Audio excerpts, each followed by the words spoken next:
Hello दोस्तों, आज अपनी यादों की खिड़की खोलते हैं डिम्पल कपाड़िया की यादों के साथ। उस सुबह बॉम्बे में बारिश हो रही थी। 11 साल की एक लड़की ने अपनी कुछ क्लासमेट्स के साथ स्कूल बंक किया। राजेश खन्ना की लेटेस्ट रिलीज हुई फिल्म देखने पहुंच गई। लड़की वो फिल्म 2 दफ़ा पहले भी देख चुकी थी।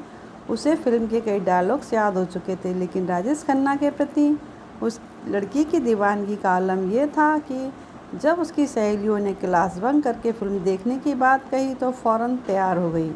होती भी क्यों ना, बाकी सब लड़कियों की तरह वो भी तो राजेश खन्ना की बहुत बड़ी फ़ैन थी, शायद औरों से भी ज़्यादा बड़ी फ़ैन थी। उधर फिल्म ख़त्म हुई और उधर बारिश भी रुक गई। वो लड़की भी राजेश खन्ना के ख्यालों में खोई हुई थी। वो लड़की उनके बंगले आशीर्वाद की तरफ चल दी। लड़की जब आशीर्वाद पहुंची तो उसने गार्ड से पूछा कि मैं राजेश खन्ना की बहुत बड़ी फ़ैन, उनसे मिलना चाहती हूँ। उस लड़की को देखकर वह मुस्कराया। वो रोज़ ऐसे जाने कितने लोगों को देखता था और ख़ुद को राजेश खन्ना का बहुत बड़ा फ़ैन बताकर उनसे मिलने की गुजारिश करते थे। कई तो घंटों तक उनके बंगले के सामने खड़े रहते थे। गार्ड ने उस लड़की से कहा, साहब अभी घर पर नहीं है, पता नहीं कब तक आएंगे। लड़की जिद्दी थी। वहाँ से जाने की बजाय वो गेट के साइड में खड़ी हो गई। कुछ मिनटों बाद एक सफ़ेद कार आई और बंगले के अंदर चली गई। चूँकि बारिश की वजह से सड़क किनारे कीचड़ भरा पानी जमा था तो गाड़ी के टायर से उछलकर पानी की कुछ बूंदें लड़की के जूतों पर जा गिरी। अपने गंदे जूतों को देखकर लड़की की आंखों में आंसू आ गए। उसने गेट के अंदर झांका तो कार में से अंजू महेंद्र उतरती दिखी। कार से निकल अंजू सीधा बंगले के अंदर चली गई और लड़की भी आंखों में आंसू लिए अपने घर लौट गई। वो लड़की कोई और नहीं, वो थी डिम्पल कपाड़िया। कुछ सालों बाद राज कपूर ने अपने बेटे ऋषि कपूर को फिल्म इंडस्ट्री में लॉन्च करने के लिए बॉबी फिल्म बनाने का ऐलान किया। बतौर हीरोइन उन्होंने चुन्नी लाल कपाड़िया नामक एक गुजराती बिजनेसमैन की बेटी डिम्पल कपाड़िया को साइन किया था।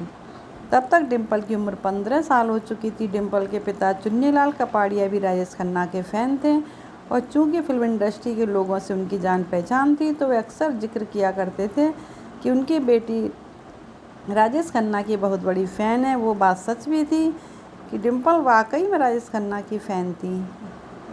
बॉबी की शूटिंग के दौरान अफवाहें उड़नी शुरू हो गईं कि डिम्पल और ऋषि कपूर के बीच अफेयर चल रहा है।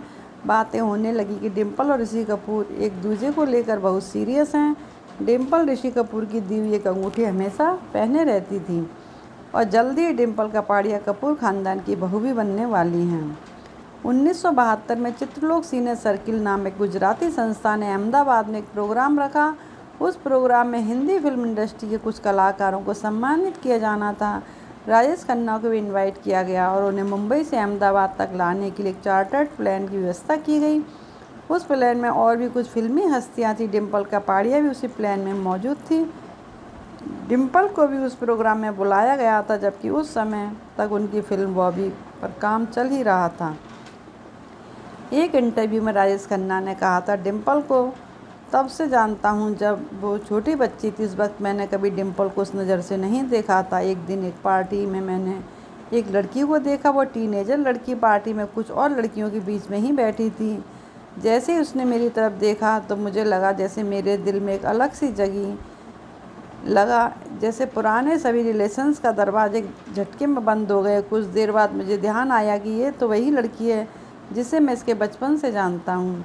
अहमदाबाद का वो प्रोग्राम ख़त्म होने के बाद जब सभी सितारे उसी चार्टर्ड प्लेन से वापस लौट रहे थे तब राजेश खन्ना ने देखा कि डिम्पल बराबर वाली सीट खाली पड़ी थी। राजेश खन्ना डिम्पल के पास गए और बोले, क्या मैं यहाँ बैठ सकता हूँ? डिम्पल ने मुस्कुराकर कहा, श्योर सर। फिर तो हवा में कई हज़ार फीट ऊपर डिम्पल कपाड़िया राजेश खन्ना की खूब बीच बात होती रही और उनके रिश्ते की नींव भी पड़ी। ये वो दौर था जब राजेश खन्ना और उनकी प्रेमिका अंजू महेंद्रू के बीच काफ़ी अनबनें हो रही थीं। फ्लाइट में राजेश खन्ना ने डिम्पल कपाड़िया को अपने घर का नंबर दिया और दोनों की बातें शुरू हो गईं। साथियों, आपको ये कहानी कैसी लगी? कमेंट करना, लाइक करना, शेयर करना। धन्यवाद।